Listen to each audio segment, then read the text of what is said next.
ça va pas nous intéresser, on va pas vous faire calculer. Il y a deux autres méthodes pour calculer le rho de Spearman. Pour calculer une corrélation en fait sur ces données originales qu'on a sous les yeux. Cette méthode, c'est le R de Brodel-Wilson. Magique.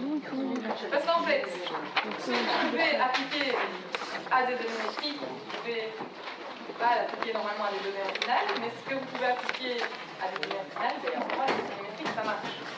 Et donc, si vous appliquez la formule du R, on ne va pas revenir dessus, voilà, avec tous ces petits trucs magiques, qui peuvent être calculés facilement grâce à une calculatrice, merveilleux. Vous allez voir qu'en fait, on arrive exactement à la même chose. Boum, boum, boum. On arrive à un coefficient de corrélation de 0,66. C'est rassurant, ça veut dire que la méthode du rho fonctionne. C'est plutôt bien, vu le travail qu'on a fait dessus. C'est bien, ça va?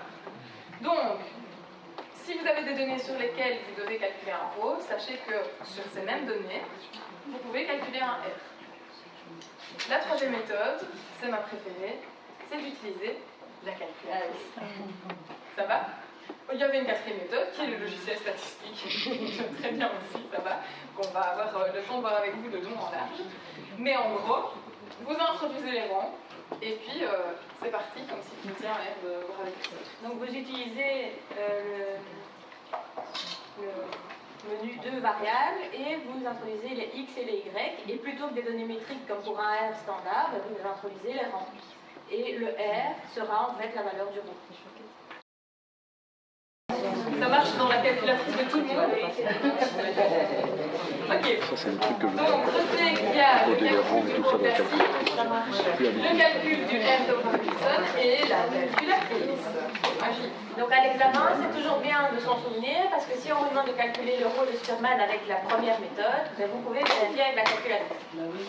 Ça va? Et donc, je le dis chaque fois, parce qu'on l'a chaque année, si vous avez un coefficient de corrélation de 72, posez-vous des questions, s'il vous plaît.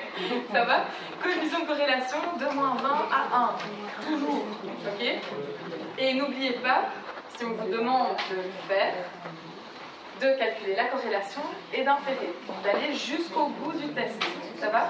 Avec le rho de Spearman, on vous donne la technique pour trouver le coefficient de corrélation et pour inférer à la population. Vous allez voir que pour le taux de Kendall, on s'arrête au coefficient de corrélation. On ne vous explique pas comment inférer à la population. On laisse les logiciels s'en charger, ça va. Mais pour le rho, il faut absolument que vous infériez à la population. C'est vraiment important. Ça va?